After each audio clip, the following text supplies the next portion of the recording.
Les éditions Alexandre Stanquet vous présentent La négociation d'influence. Développez votre pouvoir, déjouez la manipulation, de Julien Pellabert. Narration Marc Duquesnoy. C'est Sarah Duquesnoy qui vous parle.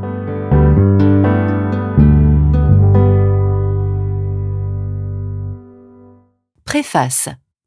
Dans son ouvrage, Julien fait un inventaire aussi exhaustif que possible des techniques, des modes opératoires, des situations et des principaux leviers d'influence qui touchent à la négociation. Tout y est pour vivre la plus importante négo qui vous concerne, la prochaine. Tous les livres écrits dans ce domaine ne sont pas, après tout, que des témoignages d'expériences passées, mais aucun auteur ne pourrait garantir que ces recettes fonctionnent dans toutes les circonstances, pour chaque sujet, quelles que soient les parties prenantes. Si je devais faire une analogie, je prendrais celle du montage de la mayonnaise. Aucune recette n'est disponible sur le web ou dans un manuel pour garantir que votre mayonnaise prendra. Vous trouverez toujours une liste d'ingrédients, un éventuel séquencement des opérations car il faudra bien casser des œufs à un moment, les verser dans un bol, y rajouter de l'huile et des épices puis remuer. Mais aucun marmiton ne se mouillera à vous donner la température exacte des œufs et de l'huile, la vitesse du poignet, le nombre de grains de sel, le nombre de gouttes d'huile, car il ne le sait pas. Il faudra tenter, se planter et recommencer, puis apprendre et recommencer. La négociation est un art, comme la cuisine, la musique, la peinture, le théâtre, la danse. Julien dépose ici tous les ingrédients sur la table. Il vous incombe de choisir ceux avec lesquels vous vous sentez déjà à l'aise et mettre justement ceux-là de côté pour attaquer des combinaisons que vous n'auriez jamais osé tenter. Pas de croquis de situation qui marcheront à tous les coups, mais des informations, des suggestions et des coups de main à pratiquer et pratiquer encore. La négociation est aussi une science, car elle s'appuie aujourd'hui sur une connaissance inégalée des mécanismes comportementaux qui poussent un individu à agir. Jamais la science n'a fourni autant d'informations sur la logique universelle du fonctionnement de notre cerveau. Celui-ci ne nous a pas été confié pour penser, mais pour agir. Il s'agit de comprendre ces mécanismes pour mieux négocier. Nous n'en sommes qu'aux prémices de ces découvertes. Les angles abordés dans cet ouvrage pourraient, je vous le souhaite, vous donner envie d'en savoir davantage afin de peaufiner votre technique. La négociation est un art et une science. C'est certainement aussi une vocation, pour laquelle il convient d'accepter humblement de ne pas savoir et de ne pas connaître, de ne pas tout contrôler. Une partie du résultat final nous concerne. L'autre garde une double commande et peut s'éjecter à tout moment. Tout est possible. Pour ne pas nous perdre dans cette aventure, le doute est notre fil d'Ariane, qu'il ne faudra en aucun cas lâcher. Il nous protège de nous, du minotaure installé par notre ego pour nous perdre dans le labyrinthe de nos certitudes. Répondre à nos peurs par un excès de confiance nous pousserait à appliquer des processus issus du passé pour régler une négociation qui n'a jamais été jouée précédemment. Pure folie de l'ego et du mental. La négo, c'est le non-égo. De l'envie, du courage, du doute, de la vigilance, de l'adaptabilité, de la connaissance des mécanismes, de l'expérience, sont des ingrédients que l'on peut utiliser, que l'on peut combiner pour attirer l'attention de l'autre, mais l'autre aura son mot à dire. Et nous devrons danser avec son ego et ses angoisses, en prenant soin de ne pas nous empêtrer dans les nôtres. Comme pense-bête, j'affiche en toile de fond de tous mes séminaires comment faire pour que l'autre accepte librement ma proposition en utilisant son mode de pensée. Je ne veux pas oublier que je ne sais pas à quoi il pense. Restez focus sur lui. Le non est toujours acquis. Le oui est caché en lui. C'est ce oui qu'il doit doucement construire. En bon marmiton, nous avons chacun notre tour de main, mais nous opérons sa cuisine en utilisant ses ingrédients, ses produits, ses casseroles, ses énergies, son gaz, son électricité, son charbon. C'est lui qui décide. Nous sommes invités chez lui.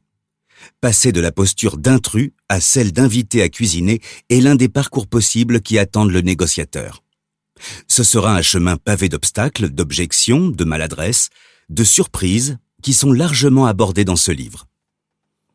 Avant de commencer une négociation, il est normal d'avoir peur et toutes les informations qui nous sont proposées dans cet ouvrage sont utiles pour nous indiquer toutes les opportunités et tous les faux pas possibles. Ces situations ont fonctionné un jour avec une personne dans un lieu précis, dans un espace-temps unique, pour une situation singulière. Mais une fois la lecture terminée, nous serons seuls avec l'autre pour préparer avec son aide un plat que ni lui ni nous n'avons jamais réalisé ensemble. Il faudra improviser ensemble. La peur fait partie du package. Le musicien a peur. Le danseur a peur. Le cuisinier a peur. Le négociateur a peur. Mais l'envie de vivre ce moment unique, d'y plonger entièrement, l'emporte. Puisqu'avoir peur, c'est avant tout penser à soi, il nous faudra bien retourner vers le nous. C'est en étant attentif à ces peurs, en les aimant presque, que celles-ci se transforment dans un doute bienveillant dont la fonction sera de nous garder vigilants et éveillés. 2 citations me guident aussi pour compléter le livre de Julien. C'est celle de Pline l'Ancien. La seule certitude, c'est que rien n'est certain. Et celle de Nietzsche, ce n'est pas le doute, mais la certitude qui rend fou. Chérissons ce doute, satisfaisons-nous de ne pas savoir, de se jeter sans retenue, avec intelligence, discernement, vigilance, adaptabilité dans l'inconnu, l'incertain, l'irrationnel et le complexe des négociations à venir. Si vous étiez un peintre de la négo, toutes vos toiles seraient vierges. Il n'y aurait pas de chiffres en impression sur des contours pour vous guider sur les bonnes couleurs qui feraient apparaître une biche ou un Saint-Bernard dans un pâturage, comme quand nous étions enfants. Tout serait à inventer, à dessiner. Parfois, il n'y aurait que 2 couleurs et peut-être même pas de toile. Mais tant que l'autre a des oreilles et des yeux, il y aura toujours un support, son cerveau. L'écoute et le questionnement sont nos pinceaux et nos couleurs pour y dessiner une option à laquelle l'autre n'aurait pas pensé. Quand vous aurez terminé ce livre, vous aurez des doutes. Si vous sautez des chapitres, vous aurez des doutes. Si vous oubliez ce que vous venez de lire, vous aurez des doutes. C'est bon signe. La balle est dans votre camp. Comme le disait Lawrence Peter Berra, joueur de baseball des New York Yankees, « It's not over till it's over ». De même, négocier ne s'arrête jamais, que ce soit avec nous-mêmes, avec l'autre ou avec les deux. Gardez ce livre près de vous. La prochaine négo est la plus importante. Et si tout cela n'était qu'un jeu? Éric Blondeau, expert en mécanismes comportementaux, Séphiroth. Remerciements. Travail à caractère individuel en apparence, mais ô combien inspiré et fruit de réflexions collectives, de rencontres, d'échanges, de recherches, de succès et d'échecs. Ce livre n'aurait probablement pas été possible sans le soutien d'un collectif. Je souhaiterais adresser des remerciements particuliers aux personnes mentionnées ci-dessous. Éric Blondeau, qui me fait l'honneur de préfacer mon livre. Son expérience dans la négociation ou encore les mécanismes comportementaux et décisionnels est une source d'inspiration sans limite pour moi. Un très grand merci pour sa gentillesse. Julien Ohana, cofondateur du cabinet Alternego, ainsi qu'à l'ensemble des équipes. Les échanges que nous avons eus quotidiennement à l'époque sur la négociation, la gestion de conflits, etc., ont participé à alimenter l'écriture de ce livre. Le professeur Alice Leflanchec, qui m'a fait confiance il y a plusieurs années de cela pour m'accompagner, me guider et me soutenir dans l'écriture de ce doctorat sur le thème de la négociation. Je lui témoigne mon éternelle reconnaissance. Le professeur Pierre Médan et le professeur Anne Gratacap pour leur confiance et leur amitié qui m'honorent depuis plusieurs années maintenant. Un infini merci à eux de m'avoir fait confiance dès 2010 pour coordonner et enseigner le programme de négociation complexe dans l'un des meilleurs Bac+5 de France dans ce domaine, le Master Stratégie commerciale et politique de négociation à Paris 1 Panthéon-Sorbonne. Mes parents, Frédéric et Sophie, à qui je souhaite adresser mes remerciements les plus affectueux pour me soutenir et de me supporter depuis toutes ces années. Enfin, un infini merci à Aurélie et Loane pour tout ce qui ne peut pas être écrit dans un livre. Puisse ce livre nous permettre de devenir des meilleures versions de nous-mêmes.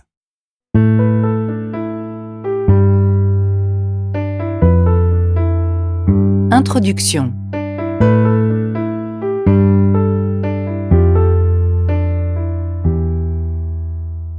La négociation est sûrement l'une des sciences sociales les moins enseignées à l'école. Et pourtant, la littérature la concernant est foisonnante. Plus de 20 000 titres à ce jour. Il doit exister tout autant de définitions que d'ouvrages, et pourtant, il faudra bien en choisir une pour démarrer notre propre exercice. Ce sur quoi tous les auteurs semblent être d'accord, c'est que la négociation est à l'œuvre dans tous les champs de notre vie. Sociale, politique, commerciale, diplomatique, affective, familiale, etc. Elle ne se cantonne plus forcément au monde de l'entreprise ou de la diplomatie et des relations internationales. Reste néanmoins à la caractériser en tant que science et donc lui accorder un champ d'action. Pour certains, ce champ est vaste et tout est négociation. Pour d'autres, il est au contraire extrêmement restreint et réservé à des initiés qui en maîtrisent parfaitement les rouages. Dans tous les domaines précédemment cités, il convient de s'accorder justement sur le fait que les protagonistes d'une négociation cherchent d'une manière ou d'une autre à s'accorder sur un projet, un objet, un prix, une règle. Bref, doivent prendre une décision qui va forcément les impliquer de part et d'autre. Et c'est ici que le bât blesse. La recherche d'un accord, plus petit dénominateur commun, doit-il être conjoint, ou peut-on accepter qu'une approche directive, voire manipulatrice, s'apparente à une forme de négociation? La recherche de ce même accord suppose-t-elle qu'il existe un désaccord, voire un conflit, où on peut accepter l'idée que la simple volonté de se découvrir, de s'entendre de bonne foi, est suffisante pour que cet échange entre dans le champ de la négociation? Nous retiendrons comme définition que la négociation est un système de décision conjoint où l'autre a la capacité de dire non. Il existe différents leviers pour obtenir ce que l'on souhaite et résoudre un conflit, comme l'ont souligné Ury, Brett et Goldberg. Ces différents leviers sont le pouvoir, la règle et la négociation. Jean-Édouard Grésy, en s'appuyant sur le travail de Marcel Mauss, rajoute un quatrième levier qui est le don. Au centre d'un système basé sur le pouvoir, la règle, la négociation et le don, j'ai décidé d'étudier la négociation. Le souhait était d'écrire cet ouvrage pour démystifier cette notion d'influence, montrer au lecteur qu'elle n'est ni effrayante comme certains l'appréhendent, ni réservée à une élite comme d'autres voudraient le faire croire, mais qu'elle correspond simplement à la part d'intelligence dont nous sommes tous capables. Faire preuve d'intelligence en négociation nécessite pourtant une clarification. L'intelligence en question ne suppose pas de savoir argumenter comme certains ouvrages le présentent. Ce n'est pas de vouloir montrer à l'autre qu'il a tort, qu'il se trompe et que vous avez par opposition raison. Être intelligent en négociation, c'est avoir du bon sens et faire preuve d'agilité pour s'adapter perpétuellement à l'autre, à cette incertitude qui caractérise la négociation. La négociation d'influence vous donne les clés pour susciter librement l'engagement conjoint et en assurer la pérennité à travers la création d'un lien fort. Notre concept central qui sera le véritable fil rouge de notre modèle de négociation d'influence CELIA, c'est comment partager une vision suffisamment forte avec quelqu'un qui peut nous dire non pour créer du désir et de la tension. C'est ce souhait de désir ou cette crainte de tension qui va l'amener à une action librement consentie. Quel négociateur choisissez-vous d'être? La négociation étant un mode de décision conjoint, elle peut s'utiliser dans tous les champs de la vie comme mode de résolution de conflits.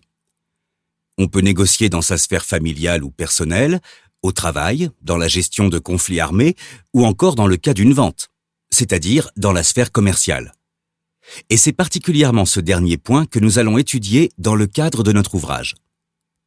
La négociation commerciale peut être définie comme des échanges itératifs de flux informationnels entre des parties en vue de l'échange d'un flux produit-service contre un flux financier. Bobot-Bars, 2010. Nous résumerons donc la négociation commerciale à un processus conjoint de répartition de la valeur entre des parties souhaitant céder un produit ou service en vue d'obtenir un flux financier. L'avantage de choisir ce mode de résolution de conflits pour l'entreprise, c'est que lorsqu'il est mené à bien, c'est celui qui crée aujourd'hui le plus de valeur tout en maintenant et préservant la relation humaine. Il existe néanmoins plusieurs façons de négocier qui ne participent pas toutes à maximiser les résultats de l'accord. La négociation distributive. La négociation distributive est la forme de négociation la plus traditionnelle et classique qui soit, sans être pour autant la façon la plus pertinente de négocier. La négociation distributive est un véritable rapport de force entre les individus où nous sommes dans un jeu à somme nulle. C'est-à-dire que ce que l'un gagne, l'autre le perd. Ceux-ci sont clairement dans une attitude de compétition totale où faire prévaloir ses arguments à l'insu de l'autre est la condition sine qua non de l'accord. Cette négociation a l'avantage de maximiser le bénéfice du gagnant sans que celui-ci fasse trop de contrepartie. En revanche, il peut faire naître facilement de la déception ou frustration chez la partie adverse, qui aura l'impression très claire de s'être fait avoir. Ce type de négociation peut être recommandé quand l'horizon temporel passé et futur n'existe pas entre les individus. Autrement dit, quand vous n'avez jamais vu votre interlocuteur et que vous savez que vous n'aurez probablement plus jamais affaire à lui. C'est une négociation de type gagnant-perdant qui a peu de chances de se réitérer dans le temps entre les deux mêmes parties aux mêmes conditions. On retrouve généralement cette forme de négociation dans le monde de l'entreprise, pour celles qui ont des cycles de vente transactionnelle courts, autrement appelés vente one-shot par certains vendeurs. La négociation intégrative. La négociation intégrative ou coopérative est une forme de négociation qui a pour but d'amener l'autre dans un processus d'échange collaboratif. Cet échange répond à l'un des dilemmes intrinsèques à la négociation, souligné par « gagner », contre ou avec Berkoff 2011. Le but est d'arriver à un accord gagnant-gagnant, c'est-à-dire un accord où les deux parties sont satisfaites par le processus de négociation. L'accord trouvé n'est peut-être pas optimal dans le cadre de la création de gains, mais il crée néanmoins un gain pour les deux parties qui n'existerait pas si la négociation n'avait pas lieu. C'est une négociation dite coopérative et non compétitive, à l'instar de la négociation distributive. Nous sommes ici dans un jeu à somme positive, où l'accord et le gain entre les deux parties sont plus satisfaisants qu'une situation de non-accord. Ce type de négociation est généralement le plus répandu dans le cadre de l'entreprise où les cycles de vente sont plus longs et où l'acheteur devient un client sur du long terme. C'est-à-dire qu'il va renouveler son acte d'achat dans le futur. Comme l'horizon temporel futur est existant, et que les entreprises qui sont en concurrence sur leur marché souhaitent développer au mieux leurs relations avec leurs fournisseurs, leurs partenaires ou leurs clients, c'est un mode de négociation très prisé. Notre parti est d'étudier la négociation intégrative à travers la négociation raisonnée, qui est un mode de négociation développé par William Ury et Roger Fisher, tous deux professeurs à l'université d'Harvard, qui a connu son essor grâce à leur best-seller Getting to Yes en 1981. Ury et Fisher soulignent que cette méthode mise au point à Harvard dans le cadre du Negotiation Project consiste à trancher des litiges sur le fond plutôt qu'à discutailler interminablement des concessions que les parties en présence sont prêtes à consentir et de celles qu'elles refusent. Chaque fois que c'est possible, on s'attachera à rechercher les avantages mutuels et, quand les intérêts seront manifestement opposés, on insistera pour que les questions soient tranchées au regard d'un ensemble de critères justes, indépendants de la volonté des parties en présence. La négociation raisonnée permet d'être dur quant aux questions débattues, mais doux avec les négociateurs eux-mêmes. Dans le cadre de la négociation raisonnée, on ne négocie pas à partir des positions de son interlocuteur, mais à partir de ses intérêts. Il est important de différencier l'intérêt de l'interlocuteur à entamer un processus de négociation de sa position. C'est en comprenant réellement les intérêts de l'autre que nous pouvons être force de proposition et créer conjointement de la valeur lors de la phase de négociation. Un des dilemmes de la négociation est qu'il faut être dans une attitude coopérative en amont afin de créer de la valeur, puis dans un second temps la répartir. C'est cette tension entre création et distribution de valeur qui constitue l'essence de cette forme de négociation. Berkoff 2011. La négociation raisonnée se fonde sur 4 piliers. Différencier les interlocuteurs du différent, se concentrer sur les intérêts et non les positions, imaginer des solutions pour un bénéfice mutuel, utiliser des critères objectifs. Cette méthode est l'une des plus avancées dans le domaine de la négociation et nous aurons l'occasion de revenir sur certains points tout au long de notre ouvrage. Maintenant que nous avons défini les différentes approches de la négociation, faisons un panorama sur la vente, car il existe plusieurs natures de cycles. Dans quel cycle de vente évoluez-vous? La vente transactionnelle. La vente transactionnelle est une vente sur des cycles relativement courts où le produit est banalisé ou interchangeable et où la relation humaine est très peu présente, voire absente. Ce type de vente se caractérise par la volonté de réaliser une transaction la plus rapide possible et par la recherche du plus faible coût d'acquisition. La transaction est donc caractérisée par un impératif de vitesse et d'économie. Dugas, 2003. Dans ce type de vente, le critère de choix, et donc l'objet sur lequel portera la négociation commerciale, sera le prix. C'est le cycle de vente que l'on retrouve lorsque l'on achète une télévision ou un home cinéma, lorsque l'on fait des achats par téléphone ou sur Internet, etc. La vente transactionnelle étant sur un cycle très court, beaucoup de commerciaux l'appellent vente one-shot. La vente consultative. À la différence de la vente transactionnelle, la vente consultative donne beaucoup plus d'importance à la relation humaine. Le vendeur a un vrai rôle de conseil et de partage de l'information. Il se positionne comme un spécialiste ou un expert de son produit qu'il sera à même de conseiller. Ce cycle de vente court est généralement en plusieurs temps, à la différence la vente transactionnelle qui est en un temps. Elle peut se faire sur 2 ou 3 rendez-vous, où le premier est classiquement une découverte des enjeux et besoins du prospect, et les rendez-vous suivants sont une proposition commerciale alignée sur les premiers rendez-vous. On retrouve ce type de vente lors de l'achat d'une voiture chez un concessionnaire, ou encore lorsque l'on veut souscrire à des produits, services bancaires, etc. La vente complexe. La vente complexe n'est pas complexe par rapport au produit qui est vendu ou par rapport aux enjeux financiers, mais par rapport à son cycle de vente. Ce sont des cycles de vente qui sont longs, 6 à 9 mois minimum, et multi-interlocuteurs, aussi bien dans l'entreprise qui achète que dans celle qui vend. C'est bien l'hétérogénéité du groupe qui va apporter de l'incertitude. Le Flanchek, 1999, et de la complexité puisque chacun peut avoir ses propres objectifs durant le cycle de vente. De plus, dans ce cas, il n'est plus question de vendre un produit, mais une solution que l'on va co-construire avec son client pour répondre à ses enjeux. Il y a généralement dans ce type de vente un engagement de moyens, mais aussi de résultats qui rentrent dans l'équation. Les qualités requises pour bien négocier. Dans l'inconscient collectif, savoir bien négocier est inné, comme s'il était suffisant, voire important d'avoir de la tchatch ou du bagou pour bien négocier. Au risque de décevoir le lecteur, il n'en est rien. La négociation s'apprend bel et bien et on ne naît pas bon négociateur. On le devient. Si on en croit Colson et l'empereur, 2004.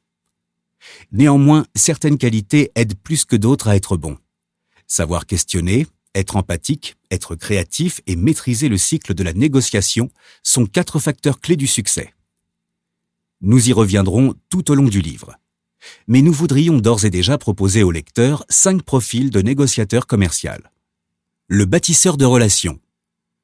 Il donne beaucoup de temps aux autres, bâtit de véritables relations de confiance avec ses prospects, s'entend bien avec tout le monde et reste dans une dynamique très coopérative. Le résolveur de problèmes. C'est une personne de confiance pour répondre aux sollicitations internes et externes des parties prenantes qui fait attention aux détails, possède beaucoup de connaissances sur le sujet en question, qui est créatif et s'assure que le problème est résolu avant de passer à autre chose.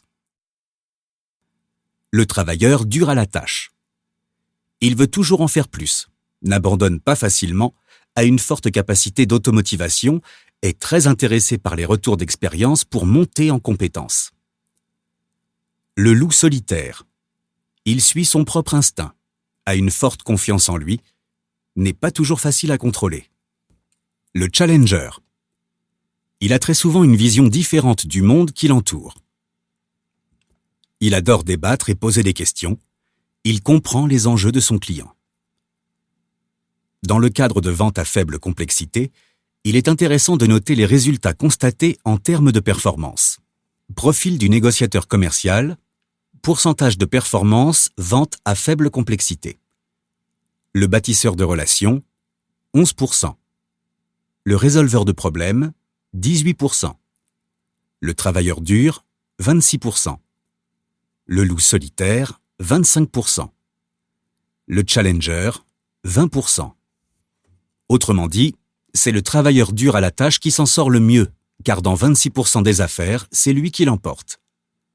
Quand on passe sur des cycles de vente complexes, on obtient ce résultat.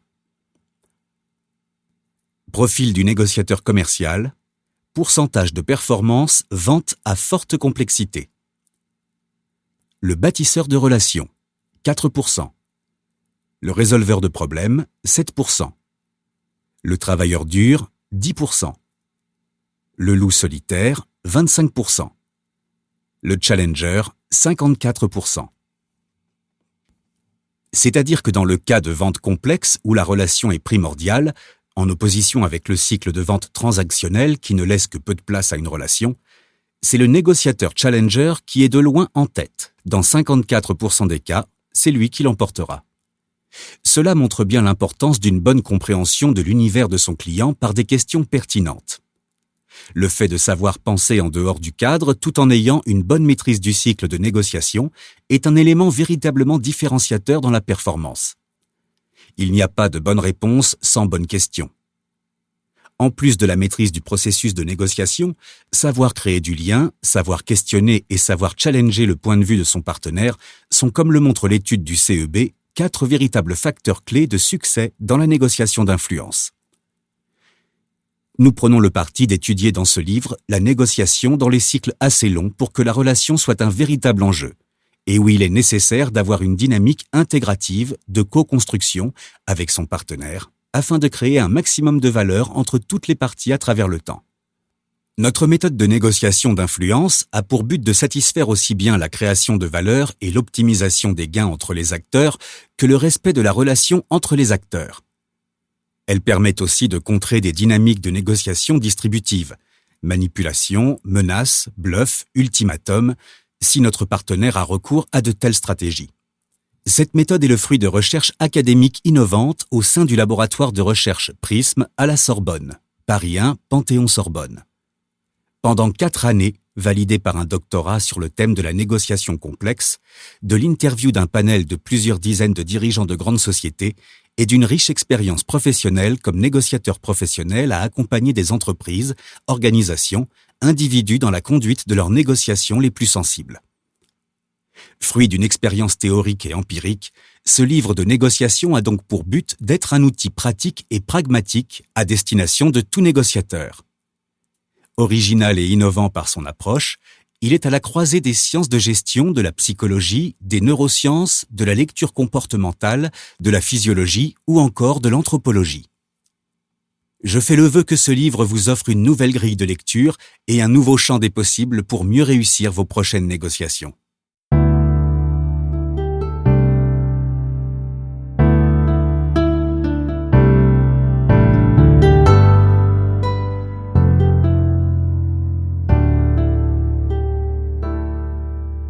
Partie 1. La méthode Celia pour négocier avec influence.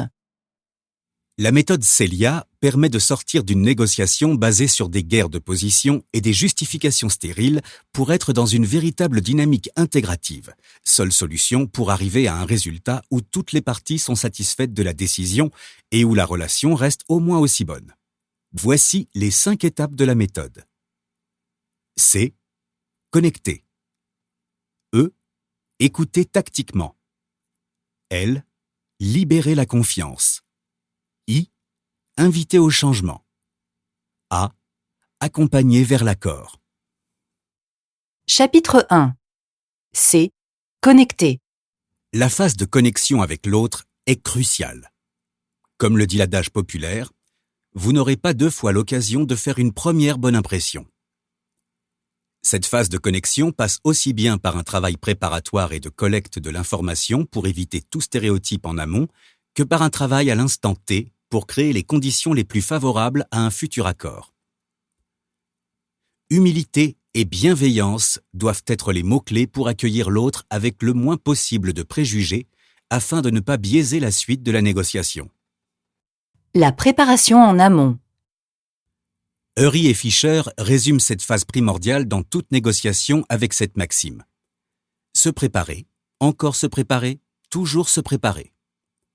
D'une autre façon, il est attribué à Abraham Lincoln la citation suivante. Que l'on me donne 6 heures pour couper un arbre, j'en passerai 4 pour préparer ma hache. Cette préparation est aussi importante pour réunir un maximum d'informations.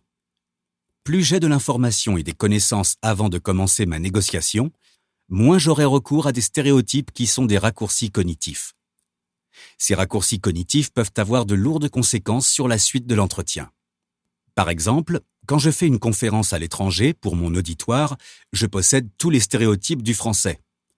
Quand je suis en France, dans le Sud, je suis assimilé aux stéréotypes de quelqu'un venant de la région parisienne.